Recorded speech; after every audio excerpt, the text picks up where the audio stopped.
जब हम नौकरी करते हैं, मैंने उसी व्यक्ति को कहा कि जैसे आपने नौकरी की है, 30 साल हो गए, आपके पास 3-4 साल बचे होंगे। उसने कहा सर 3 साल बचे हैं, फिर मैं रिटायर हो जाऊंगा। मैंने कहा आपने ज़िंदगी भर में मेरे ख्याल से आपकी महीने की सैलरी आजकल शायद 1.5-2-2.5 लाख रुपए होगी। आपने ज़िंदगी में ठीक ठाक पैसा कमाया होगा, पर जितना भी कमाया होगा लगभग उतना खर्च भी हो गया होगा, क्योंकि खर्चे भी तो बढ़ते हैं ना परिवार के समय के साथ। बच्चे हैं, करियर है। बोले हाँ सर, कुछ बचता नहीं है, बस ये है कि काम चल जाता है। मैंने कहा अब 4 साल में रिटायर होंगे, आपने एक घर ज़रूर खरीद लिया होगा नोएडा वोएडा में। बोले हाँ सर, नोएडा में। नोएडा दिल्ली के पड़ोस में है, जहाँ कई लोग रहते हैं। दिल्ली में नौकरी करके घर खरीदना बड़ा मुश्किल काम है। तो दिल्ली में जो लोग नौकरी करते हैं, दिल्ली के आसपास घर खरीदते हैं। नोएडा एक जगह है, इंदिरापुरम एक जगह है, गुड़गांव एक जगह है, वहाँ आमतौर पर घर खरीदते हैं, जो दिल्ली से सस्ता मिल जाता है और अच्छा घर मिल जाता है। मैंने कहा अब रिटायर हो जाएंगे, रिटायरमेंट के बाद कितने पैसे आपके पास होंगे, ज़िंदगी भर की बचत? बोले सर मैंने कुछ स्कीम्स में पैसा लगा रखा है, लेकिन मेरे पास 10-15 लाख रुपए कैश होगा, और जो स्कीम्स मैंने इन्वेस्ट किया हुआ है, मैंने सही टाइम पे इन्वेस्ट कर दिया था, तो मुझे महीने का 50-60-70 हज़ार रुपये वहाँ से आता रहेगा, जिससे मेरे खर्चे निकलते रहेंगे, मेरी फैमिली सेफ रहेगी, मेरे हस्बैंड वाइफ हम सेफ रहेंगे। मैंने कहा बढ़िया है। मैंने कहा सिनेरियो नंबर 2 सोच के देखिए ज़रा। फिर मैंने ये भी पूछा आपके बच्चे करते क्या हैं? तो उन्होंने कहा कि सर मेरा एक बच्चा तो सॉफ्टवेयर की दुनिया में है, एक बच्चा मेरा मीडिया में ही, जर्नलिज्म में ही काम करना चाहता है, वो अभी पढ़ रहा है, जल्दी ही नौकरी शुरू कर देगा। मैंने कहा जब वो नौकरी शुरू करेगा उसकी सैलरी क्या होगी? बोले सर शुरुआत तो 30-35 हज़ार से होनी चाहिए, धीरे धीरे फिर परफॉर्मेंस के हिसाब से सैलरी बढ़ जाएगी उसकी। मैंने कहा चलिए अब चैनल चेंज कर लेते हैं। मान लीजिए कि आपने 30 साल पहले नौकरी की जगह अपना उद्यम शुरू किया होता। लेट अस एज्यूम, मैं जानता हूं कि अपना उद्यम करने में खतरा ज्यादा होता है, बहुत ज्यादा होता है। 1000 में एक उद्यम बेहद सफल होता है, जिसको आप देखते हैं अखबारों में, स्टार्टअप, और वो क्या बोलते हैं, यूनिकॉर्न। यूनिकॉर्न का मतलब एक सींग वाला घोड़ा, ऐसा घोड़ा जिसका एक सींग हो। एक माइथोलॉजी है यूरोप की, उसमें यूनिकॉर्न का जिक्र आता है।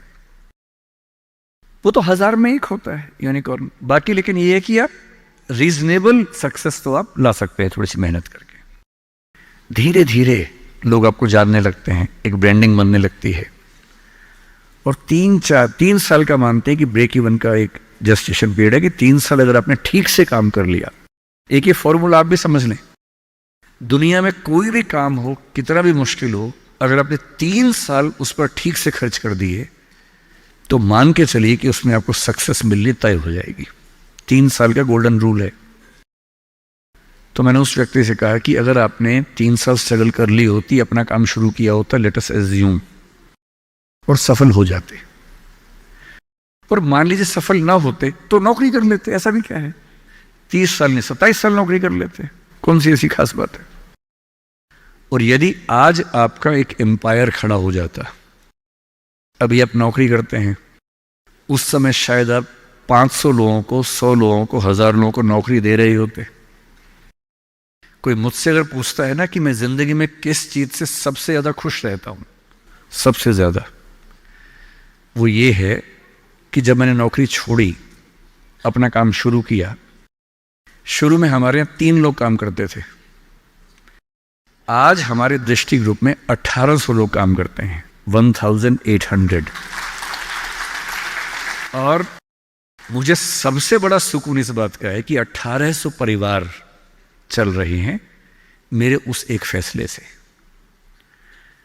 और यदि आप उद्यम करते हैं, उनसे मैंने कहा, और एज्यूम करते हैं कि 30 साल की मेहनत के बाद आपका उद्यम जो है, आपकी अभी की सैलरी से शायद 50 गुना ज्यादा कमा रहा होता। उस कंपनी की वैल्यू आपकी सैलरी से शायद 1000 गुना ज्यादा होती, जैसा वैल्यूएशन होता है। और आपका बच्चा अपना काम शुरू करना चाहता। आज आप 2.5 लाख रुपए कमाते हैं, आपका बच्चा 30,000 से शुरू करेगा, पूरी स्ट्रगल वैसी की वैसी करेगा। अगर आप उद्यमी होते, आपका बच्चा वहां से शुरू करता जहां आपने छोड़ा है, और पूरी एक पीढ़ी की मेहनत आपको एक्स्ट्रा मिलती, जो अब नहीं मिलेगी। इसलिए नौकरी अच्छी है, पर नौकरी इतनी अच्छी भी नहीं है कि उसके लिए पागल हो जाना है। करेज क्यों नहीं आ सकता हमारे अंदर, साहस क्यों नहीं आ सकता है? कम से कम एक चांस लेने के लिए, खतरा उठाने के लिए, ट्राई करने के लिए क्यों नहीं कोशिश करनी चाहिए? और इसलिए मैं आप सबसे जो कहना चाह रहा हूं वो ये, अपने स्वधर्म को ठीक से पहचानिए। आप जीवन से क्या चाहते हैं ठीक से पहचानिए। अगर आप चाहते हैं पैसा कमाना, तो सबसे अच्छा है अपना उद्यम, अपना स्टार्टअप, अपना बिजनेस, अपना काम, सेल्फ एम्प्लॉयमेंट। अगर आप चाहते हैं पावर, कि मैं कुछ करूं तो दुनिया को दिखे, तो सिविल सर्वेंट बनिए, जज बनिए, पॉलिटिक्स में आइए।